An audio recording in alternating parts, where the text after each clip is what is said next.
એક દી આખી ગુજરાતની માલવા,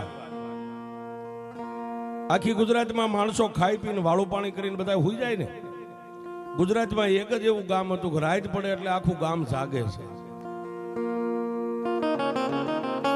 શું કામ? એ ગામના ચોકની માલપા આકાશમાંથી બાબરો ભૂત ઉતરે ને કોના ઘરેથી માણસનું ભક્ષણ કરે એ કોઈને ખબર નહીં, એટલે રાત પડે એટલે આખું ગામ જાગે છે.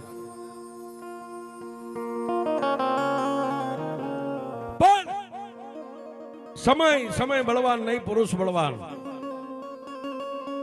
એક દી એક બ્રાહ્મણના ઘરે બાબરા ભૂતે રાતે ટકોર કરતો ગયો, કાલ તારા દીકરાનો વારો છે. જેને બાપ નહીં, પોતાના એક દીકરાની માથે માએ રંડાપો ગાળેલો છે. દિવસ ઉગ્યો અને ગામનું નામ સિદ્ધપુર પાટણ છે. સાહેબ, અત્યારે આપણે જે મરી ગયેલા માણાના અસ્થિને પધરાવવા માટે, મોક્ષ માટે લઈ જાય છે. આવડા ગામની માલપા તેથી કરણ વાઘેલાનું રાજ હતું. દિવસ ઉગ્યો ને સાહેબ, એ બ્રાહ્મણની બાઈ કરણ વાઘેલાના રજવાડાની માલપા દી ઉગ્યો ને ડાયરો ભરીને બેઠા હતા, અને વચ્ચે જઈને બાઈએ પોક મેક્યો. સાહેબ, મહારાજ, હું તમારી રયત છું ને એક દીકરાની માથે તમારા રજવાડાની માલપા ને તમારી ઓઠે હું મારા દીકરાને મોટો કરી રહી છું. મારા દીકરાનું આજે મૃત્યુ થવાનું છે. કરણ વાઘેલા ડાયરો ભરીને બેઠા ગાદીની માથે ઉભા થઈ ગયા. બેન થોડીક નજીક વહી આવ્યા. કેમ રોવે? મહારાજ, તમારા ભૂદેવ આ લોક છોડીને પરલોકમાં વ્યા ગયા, એને તો વર્ષો વીતી ગયા છે. પણ આ રજવાડાની માલપા કોઈના ઘરના મેં વાસણ માંજ્યા, કોઈના ઘરના હંજવારી પોતા કરી અને મારા દીકરાને અત્યાર સુધી મેં મોટો કર્યો છે ને. ગઈ રાતે બાબરો ભૂત મને ટકોર કરતો ગયો છે, કાલ તારા દીકરાનો વારો છે. ઓહો, બાજુમાં હરપાલ દે મકવાણા બેઠેલા સાહેબ. કરણ વાઘેલા અને હરપાલ દે બે માસિયાઈ ભાઈ થતા હતા. કરણ વાઘેલો ઓલી ભૂદેવની બાઈ વાત કરે એટલે હરપાલ દે મકવાણા ધ્યાન દઈને સાંભળે. પણ બાઈ જયારે હયા ફાટ રુદન કરવા માંડી ને,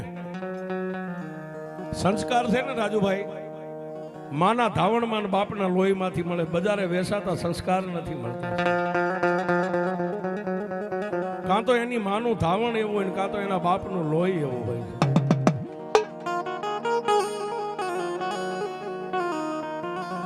ત્યારે ઓલી બ્રહ્માંડની બાઈ મંડી ગઈ હયા ફાટ રુદન કરવા, રાજા મારા દીકરાને બસાવી લે, બાપ તું અમારો ધણી છો, અમે તારી રયત સહી, મારા દીકરાને બસાવી લે, નહીં બાબરો ભૂત મારા દીકરાને ભક્ષણ કરી જાય છે.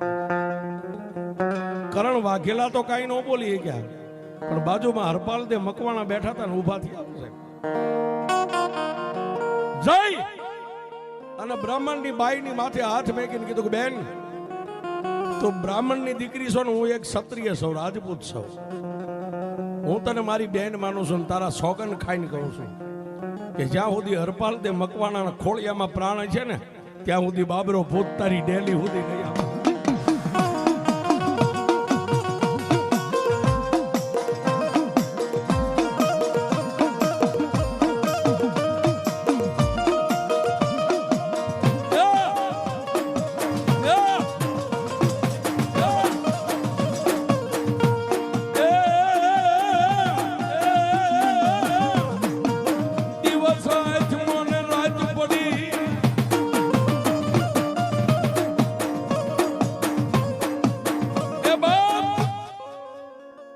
દિવસ આથવી અને રાત પડી ગઈ. માળાની ડેલીએ માણસો જાગે છે. હરપાલ દે મકવાણા એક કરણ વાઘેલાને કીધું કે રાજન, મારે પરમાટી ખાવાનું મન થયું છે. જોજો સાહેબ, ક્ષત્રિયો છે ભાઈ, હું તારા ઘરનો મહેમાન બન્યો છું, મારે પરમાટી ખાવાનું મન થયું છે. એટલે કરણ વાઘેલાએ હરપાલદે કીધું કે હરપાલદે આપણા અશ્વપાલ જે ઘોડાહાણ રહી ને ઘોડાહાણ ની માલિપા 2 સિંગલા ઘેટા બાંધ્યા તને ઠીક પડી ઘેટો લઈ જાય. સંધિયા ટાણું થયું ને ઉપડ્યા હો સાહેબ. ઘોડાહાણ ની માલિપા પેલાના રાજા મહારાજાઓ ઘોડાને નજર ન લાગે ને એટલે ઘેટા બાંધી રાખે. ઘેટા એવા રૂપાળા માળા ઘોડાની માથે આમ નજર કરીને છેલ્લે ઘેટા ઉપર નજર જાય ને ત્યાં માણા ઓલા ઘોડાને ભૂલી જાય. જય ઘોડાહાણ ની માલિપાથી એક ઘેટાને બગલમાં નાખી અને હડડાટ સિદ્ધપુર પાટણના શમશાનની માલિપા આવી ગયા છે.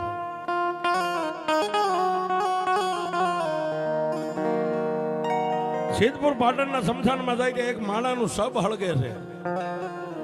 કેડમાંથી કટાર કાઢી તલવાર કાઢી ઘેટાનો વૈદ કરી અને માણાનું સબ હળગતું એની માથે એને શેકી નાખ્યો છે.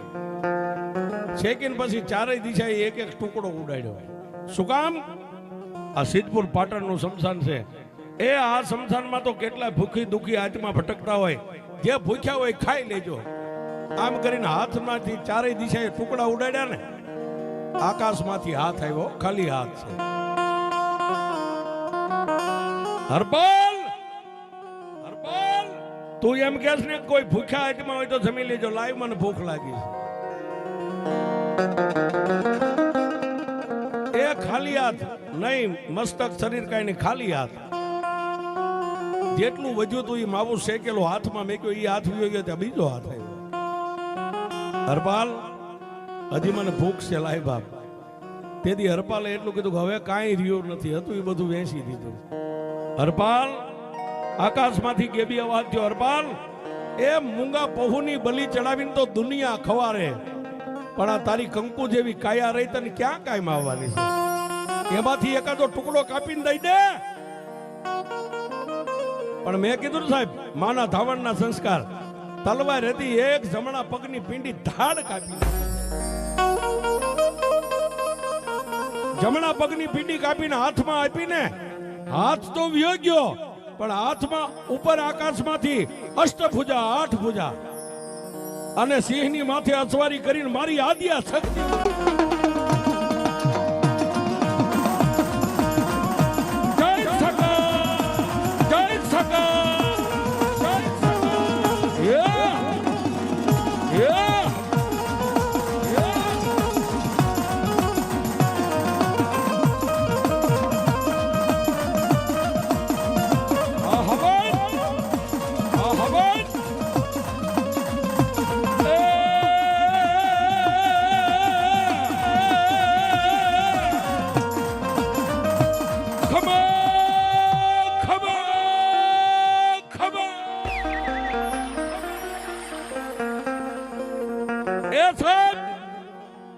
આખું સિદ્ધપુર નું શમશાન ગાજવા માંડી ગયું. ખમા ખમા ખમા.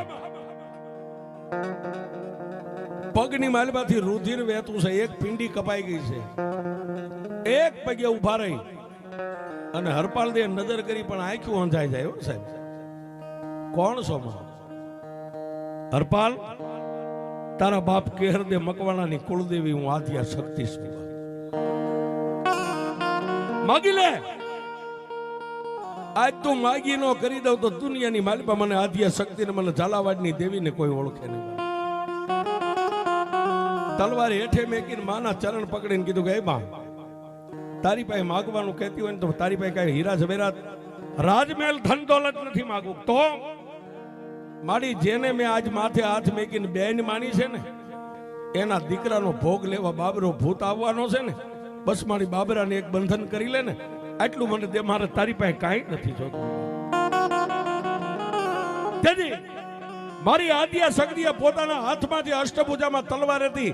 તલવાર બે હાથે આમ હરપાલ દે મકવાણા આપી, લે હરપાલ આ તલવાર લઈને રાતનો 1 વાગે બાબરો ભૂત આ શમશાનમાં ઉતરે ને, બાબરા ભૂતને પડકાર કરજે, અવાજ આપજે.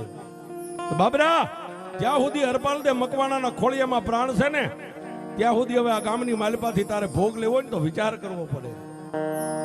એ આટલું બોલીશ એટલે બાબરો ભૂત તારી સામે ગણગણતી દોટ મેક છે, એની સામે તું બથે વળગી જાજે. પણ હરપાલ દે મકવાણા કીધું મારી ઈ તો ભૂત અવની છે, એની તાકાત ને મારી તાકાત એ તારે જોવાનું નથી. થોડીક વાર ધરતી ઉપર તું પડી જા, થોડીક વાર બાબરો ભૂત પડી જાય, પણ આકાશમાંથી જ્યારે હું કેબી અવાજ કરું કે હરપાલ દે હવે વાર કર, ત્યારે મારી દીધેલી તલવાર લઈને વાર કર. અને જો બાબરા ભૂતનો ચોટલો ન કાપી લઉં તું આદિયા શક્તિ નહીં.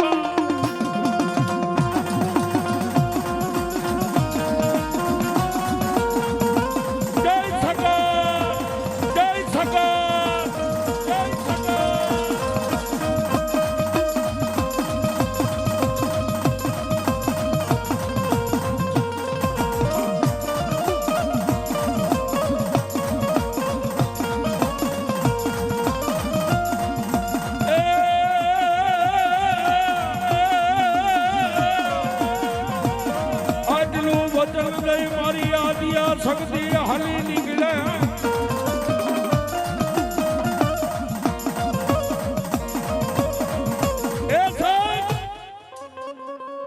આટલું વચન આપી અને માતાજી આદિયા શક્તિ આકાશ માર્ગે વ્યાઈ ગયા.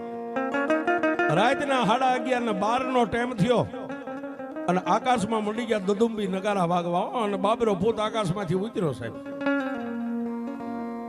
ક્યાં? સિદ્ધપુરના શમશાનની માલપા એક બાજુ કેડે હાથ દઈને હરપાલ દે મકવાણા ઉભા છે. એટલે બાબરા ભૂતે આમ નેજવું કરીને કીધું કોણ?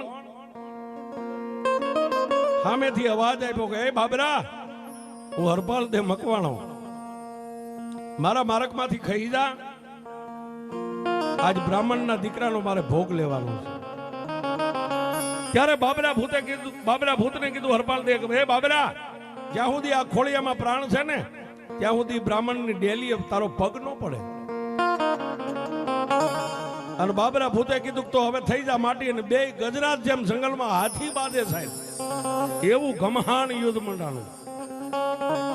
થોડીક વાર બાબરા ભૂતને પાડી દે, થોડીક વાર બાબરો ભૂત પાછો ઉભો થઈને હરપાલ દે મકવાણાને પસાડે. રાતના 4 વાગ્યા છે. હરપાલ દે મકવાણા થાકી ગયા એટલે માને યાદ કરી કે એ માં, એ મારી આદિયા શક્તિ આવજે બાપ. અને આકાશમાં એક તેજનો ગોળો આવ્યો છે, ખાલી ગોળો. એમાંથી અવાજ થયો કે હરપાલ કર વાર. અને માતાજીએ જે શમશેર તલવાર આપી હતી ને કેડમાંથી મિયાનમાંથી કાઢીને બાબરા ભૂતની સામે વાર કરી, કે આકાશમાંથી માતાજીએ હાથને લાંબો કર્યો, બાબરા ભૂતનો ચોટલો લઈ ગયો. ચોટલો કપાઈ ગયો એટલે બાબરો ભૂત બળભંગ થઈ ગયો. હરપાલ દે મકવાણાની પાસે આઝાદીજી કરે, હે ક્ષત્રિય, હે રાજપૂત, મને મારો ચોટલો આપી દે. તું કેમ કરીશ? પાછો માને કીધું, માં હવે એને કહી દે આજને ચોટલો લેવો તો કાલ આવે. બાબરો ભૂત વી ગયો છે. દિવસ ઉગ્યો, રજવાડાની માલપા ઊંધા પડેલા નગારા મીડા વાગવા. શું કામ? ઓલી બ્રાહ્મણની બાઈ એક દીકરાની માથે રંડાપો ગાળતી ને એનો દીકરો બચી ગયો છે. પછી કરણ વાઘેલા એ દી ઉગ્યો ને રજવાડાની માલપા હરપાલ દે મકવાણાને બોલાવીને એટલું કીધું કે હે માછીઆઈ ભાઈ, તે મારા ગામને બાબરા ભૂતના બંધનમાંથી મુક્ત કર્યું, તું માગી આપું. ત્યારે હરપાલ દે મકવાણા કીધું કે કરણ વાઘેલા, આ ગુજરાતના તમે ધણી છો ને, એક રાતની માલપા જેટલા ગામના તોરણ બાંધો એટલા ગામ તમારે મને દેવા મંજૂર છે. પાછા રાત પડીને શમશાનમાં ગયા. માને યાદ કરીને માં આવી, મારી તારી પાસે કઈ માગવું નથી, તું મારી ઈષ્ટદેવ છો, મારી વારે ચડી છો, માનું છું. પણ મારી મેં કરણ વાઘેલા પાસે એક રાતમાં જેટલા ગામના તોરણ બાંધું ને એટલા ગામ મને કરણ વાઘેલો દેવાના છે. તેથી મારી આદિયા શક્તિએ કીધું કે હરપાલ, હમણાં 12 વાગે ને બાબરો ભૂત આવે ને, બાબરા ભૂતને કહેજે જો તારો ચોટલો જોતો ને તો એક રાત પૂરતો ઘોડો બની જા. અને રાજુભાઈ ગરજ ને અકલ નો હોય. બાબરા ભૂતને તું એમ કે ઘોડો બની જા, ઘોડો બની જાય. બાબરા ભૂતને ઘોડો બનાવીને એની માથે તું પલાણ માંડ, હું શક્તિ સિંહને પલાણું. એ એક રાતમાં દી ઉગે જો 2300 ગામના તોરણ નો બાંધું તો આદિયા શક્તિ.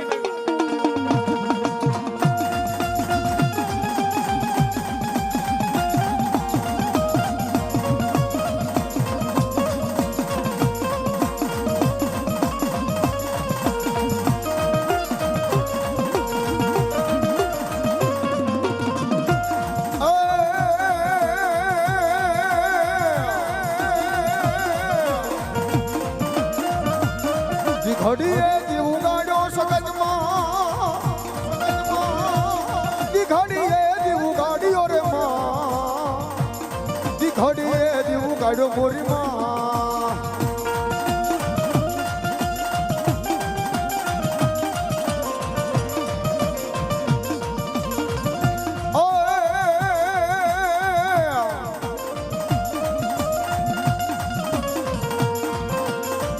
માડીલાલ ધજા ને હિંગળાજ તમારે લોબડી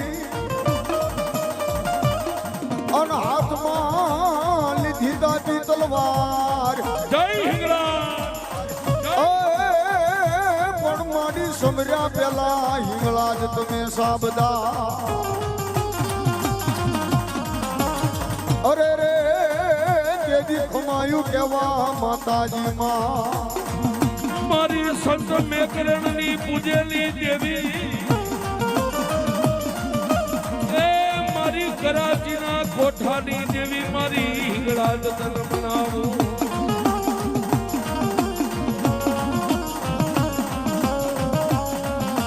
મારી મેર મકવાણાના કુળની દેવી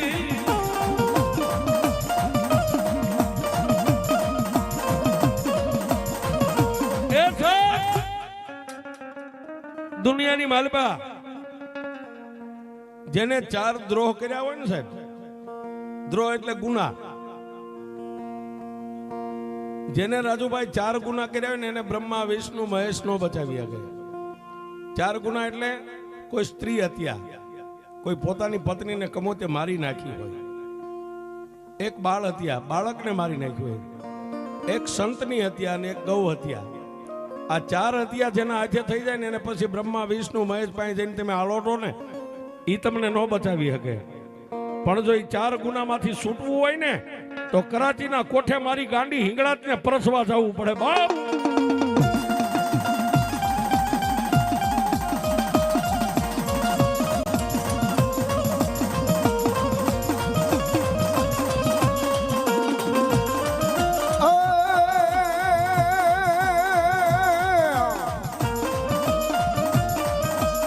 હિંગળજ પરસવા હાલ્યો રે બાવલીઓ, હિંગળજ પરસવા હાલ્યો રે બાવલીઓ.